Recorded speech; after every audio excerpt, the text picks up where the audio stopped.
Hello beauté, aujourd'hui je vais te donner et te dévoiler l'erreur que font 99% des femmes entrepreneurs quand on parle d'argent, et évidemment je vais te donner un outil puissant pour que tu puisses t'en libérer si tu fais partie des 99% de ces femmes entrepreneurs. Je sais que si tu es entrepreneur, que si tu es une femme, que si tu regardes les réseaux, je sais que tu souhaites attirer plus d'argent, mais finalement tu continues un petit peu à le juger comme justement en fait tu le traites comme un juge, tu le traites comme quelqu'un qui va juger ce qui est bon et ce qui n'est pas bon, ce qui a de la valeur et ce qui n'a pas de valeur. Donc avant de démarrer dans cette vidéo, j'ai envie de te dire que tant que tu cours après l'argent avec une certaine énergie du manque, en fait l'argent te fuit. Il y a un système dans lequel plus tu cours après quelque chose avec cette énergie de manque, moins tu vas en avoir. Donc, sans plus attendre, l'erreur numéro 1 des CEO, notamment CEO femmes que je côtoie un maximum, je ne pourrais moins le dire sur les hommes, mais c'est de se comporter comme une mendiante face à l'argent, au lieu de se positionner comme une femme qui sait quelle est la source de l'argent. Qu'elle en est la source elle-même en fait, que tout provient d'elle et qu'elle n'est pas en train de mendier autour d'elle, que c'est elle qui est la force créatrice de son argent, de son patrimoine et de tout ce qu'elle peut créer et générer. Pourquoi tu as ce blocage-là? Pourquoi c'est un blocage aussi d'avoir cette mentalité-là? Parce que beaucoup de femmes vont confondre faire plus avec l'idée de valoir plus. Je m'explique. Tu vas travailler super dur, faire des longues heures, tu vas bosser encore plus fort, tu vas vouloir faire peut-être, je sais pas moi, plus de formations, alimenter davantage de réseaux sociaux, ouvrir quelque chose en physique, j'en sais rien, mais tu vas vouloir faire plus en te disant que ça va améliorer ton argent, que tu vas faire rentrer davantage de choses. Avant de vouloir faire plus, il faut que tu t'assures que ce que tu es en train de faire aujourd'hui, tu le vends, tu le monnaies à la juste hauteur de ce qu'il vaut. Donc, valoir plus. Il faut que tu t'assures que tout est au top de sa valeur. Je te donne un exemple. Mon programme, avant, il était à 600 € pour un an. Aujourd'hui, il est à plus de 2000 et bientôt, il sera encore plus cher. Parce que justement, la valeur grandit et je fais grandir le prix, la monnaie, l'argent, en rapport avec cette valeur-là. Je m'assure que ma valeur soit toujours supérieure sans forcément avoir à faire plus. Et c'est là qu'on tient le vrai problème. C'est comme, je sais pas si tu l'imagines, mais cette invitée qui fait tout, elle nettoie tout, elle fait quasiment, elle ouvre la porte aux gens qui arrivent, etc. Parce que quoi qu'il arrive, quoi qu'elle fasse, qu'elle fait la vaisselle ou peu importe, elle se sentira jamais assez bien pour être à la table. Alors qu'est-ce qu'elle fait? Elle fait tout le reste, elle fait plus, elle va chercher à faire toujours plus. Bah en fait, tu fais la même chose avec ton argent. Tu fais la même chose avec ton argent en te mettant toujours dans les situations dans lesquelles tu vas faire plus, faire encore, aller développer davantage de compétences, aller t'assurer que tu vas offrir davantage de choses dans ton accompagnement, rajouter des freebies, rajouter des bonus, rajouter encore des choses. Alors même que tout ce qui importe, c'est la valeur que tu te portes, la valeur que tu crées par rapport à ça. En fait, tu vas continuellement chercher à prouver que tu mérites l'argent. Et c'est là qu'on a le gros problème. Tu n'as pas à prouver que tu mérites l'argent, c'est déjà le cas. Tu mérites l'argent, tu mérites cette valeur, tu mérites tout le reste. À partir du moment où tu es sur cette terre, tu le mérites. Peu importe, tu mérites d'avoir cet argent-là. La problématique, c'est qu'on t'a inculqué depuis toute petite que tu ne le méritais pas. Mais aujourd'hui, tu le mérites. D'accord ? Tant que tu ne comprends pas que tu le mérites, l'argent il va être distant avec toi. L'argent ne va pas vouloir t'avoir à sa table. L'argent va continuer à te mettre des bâtons dans les roues. Tant que tu ne te rends pas compte que tu mérites d'avoir cette valeur-là et de te valoir, de t'évaluer à cette valeur-là, tu ne recevras pas ce que tu mérites et ce que tu vaux réellement.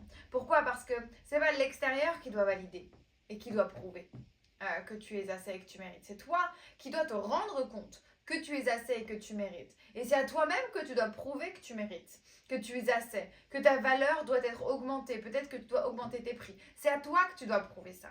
Donc ça c'est très important parce que quand on en vient à l'erreur, l'erreur en soi c'est l'erreur d'identité. Elle est là la racine du problème en fait. C'est que tu confonds la valeur personnelle avec peut-être tes performances financières. Tu confonds cette partie-là de toi qui est qui je suis, qu'est-ce que je vaux, avec qu'est-ce que je gagne, quel CA j'ai. Pourquoi? Parce que en fait si ton mois est bon, tu vas avoir une valeur de dingue. Et si ton mois est en chute ou que t'as pas réussi, tu vas te dire j'ai pas réussi, je suis nulle, je suis pas assez, je mérite pas. Et donc on revient dans un cercle vicieux. En fait, tu laisses l'argent tenir la télécommande en lien avec ton estime de toi. En fait, la télécommande qui dirige ton estime de toi. C'est un petit peu comme si tu lui laissais la main, tu lui donnais le pouvoir d'agir sur ton estime de toi. L'argent n'a rien à voir avec ton estime de toi. L'argent, c'est une énergie, un outil, quelque chose que tu utilises au quotidien, mais ça n'a rien à voir avec ton estime de toi. Que tu aies 10 euros dans ton compte bancaire ou 10 millions, ça ne devrait pas modifier ton estime de toi. Parce qu'en fait, et on en vient à la posture de CEO, une nana qui a une vraie posture de CEO implantée, qui l'a vraiment impliquée dans son identité, elle sait quelle est la source de la richesse, elle sait que ça provient d'elle, elle sait que c'est par rapport à elle qu'elle va créer de la richesse. Elle va pas être en position de victime, bien au contraire, elle va prendre son pouvoir, elle va agir, elle va changer, elle va modifier des choses par rapport à son pouvoir. Et ça, c'est un point crucial et très pointu. Elle laisse pas ses... en fait, ses résultats ne dictent pas qui elle est. Son identité n'est pas en lien avec ses résultats. Il est en lien avec la valeur qu'elle se porte, avec ce qu'elle pense mériter. Et ça n'a rien à voir avec ses résultats.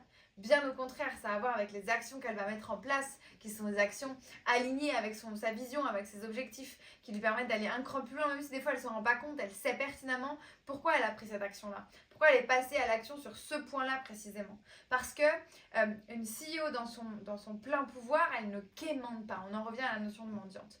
Elle ne quémande pas. Elle l'invite, mais avec assurance. Elle sait que quoi qu'il arrive, il arrivera.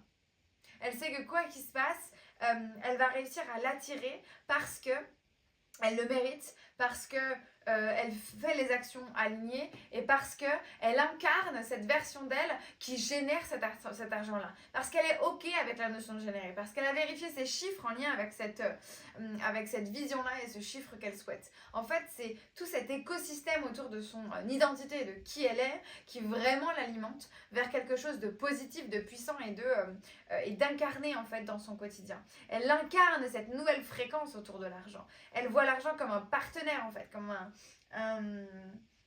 quelqu'un avec qui elle bosse side by side et non pas comme un sauveur, comme quelqu'un qui va la sauver d'un monde dans lequel elle n'est pas bien. Et là on en revient, la notion de manque et d'abondance. Elle voit l'argent comme un partenaire, donc abondance, j'ai un partenaire parmi tant d'autres. Et non pas comme un sauveur, j'ai mon seul sauveur, j'ai absolument besoin de lui, sinon je suis au bout de ma vie. En fait c'est la différence entre courir après un amoureux fuyant, fuis-moi je te suis, etc.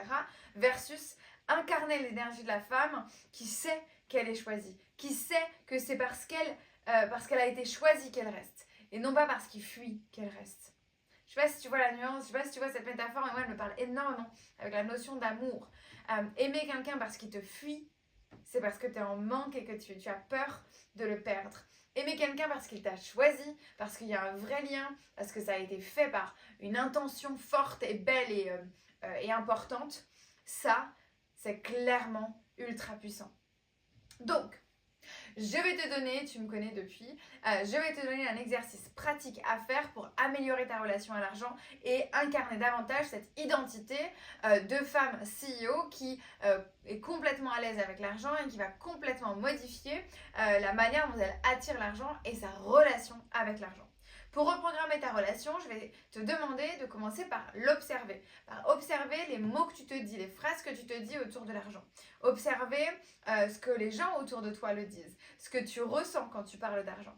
Et pour ça, je vais te donner un exercice très simple, très clair, c'est d'écrire une lettre à l'argent comme si c'était une personne. En fait, tu vas commencer par dire cher argent, ou tu peux même le nommer avec un prénom, et tu vas commencer à laisser sortir les reproches, les attentes, la notion de peur de manquer, l'envie de contrôle, bref, toutes ces choses autour de l'argent que tu as, qui sont révélées par les pensées que tu as, les expressions que tu as, toutes ces choses autour de l'argent qui vont te freiner. Quand tu l'auras écrite, prends quelques jours, j'ai envie de te dire, et relis-la. En la relisant, je t'invite à te poser ces questions. Est-ce que je me comporterais comme ça avec quelqu'un que j'aime? Est-ce que cette lettre-là, je l'aurais écrite à quelqu'un que j'aime? Et le deuxième point, c'est est-ce que je l'inspire à rester dans ma vie? En fait, le but, c'est de te dire, cette personne-là, ce que j'écris sur elle, est-ce que je l'écrirais par rapport à quelqu'un que j'aime? Et ensuite, est-ce que la relation que j'ai avec cette personne, la manière dont je lui parle, la manière dont je lui écris, est-ce que je l'inspire à rester dans ma vie en lui écrivant comme ça? Est-ce que je l'attire ou est-ce que je la repousse, cette personne-là? En lui écrivant comme ça, qu'est-ce que ça résonne? Il n'y a pas de bonne ou de mauvaise réponse. Le but, c'est que tu prennes conscience de la place que l'argent a dans ton quotidien. Parce que le but, c'est justement de passer de dépendance et de manque à l'argent à cette notion de partenariat dont je te parlais tout à l'heure. Donc, si cette vidéo t'a plu et que tu es passé à l'action et que tu as fait cette lettre à l'argent, j'adorerais que tu t'abonnes. Le but, c'est de recevoir chaque semaine des clés mindset, des clés autour de ton business, des clés sur ton identité pour incarner pleinement cette puissance de CEO. Si tu sens que c'est le moment pour toi de révéler l'identité de CEO que tu portes en toi, qui est déjà présente, qui brûle d'envie de prendre plus de place, je t'invite à rejoindre la Glow Quest. Soit on est dans des portes ouvertes, donc tu peux nous rejoindre tout de suite, soit je t'invite à rejoindre la liste d'attente pour la prochaine session. Et dis-moi en commentaire ce que toi tu choisis de transformer dans ta relation à l'argent. Essaye de t'engager. J'aimerais bien que chacune ici, quand vous regardez cette vidéo, il y a une puissance qui va être très forte, plus il y aura de femmes qui vont s'engager. De vous engager sur quelque chose à transformer. Prenez une croyance, prenez une expression, prenez quelque chose que vous croyez sur l'argent, que j'ai réussi un peu à vous faire changer. Une idée qui commence à se transformer et engagez-vous à vous le répéter, à le placer dans votre quotidien, à le faire vivre dans votre quotidien, cette nouvelle idée bien plus intéressante, bien plus belle pour votre futur. Si tu nous écoutes sur le podcast, laisse une review sur la plateforme sur laquelle tu écoutes, ça m'aide énormément, sache-le, ça me permet de faire rayonner mon message, mon énergie et tout ce que j'ai à te partager. Et si tu es sur YouTube, n'hésite surtout pas à me laisser ce fameux commentaire. Je te fais des gros bisous et je te dis à très vite pour la prochaine vidéo.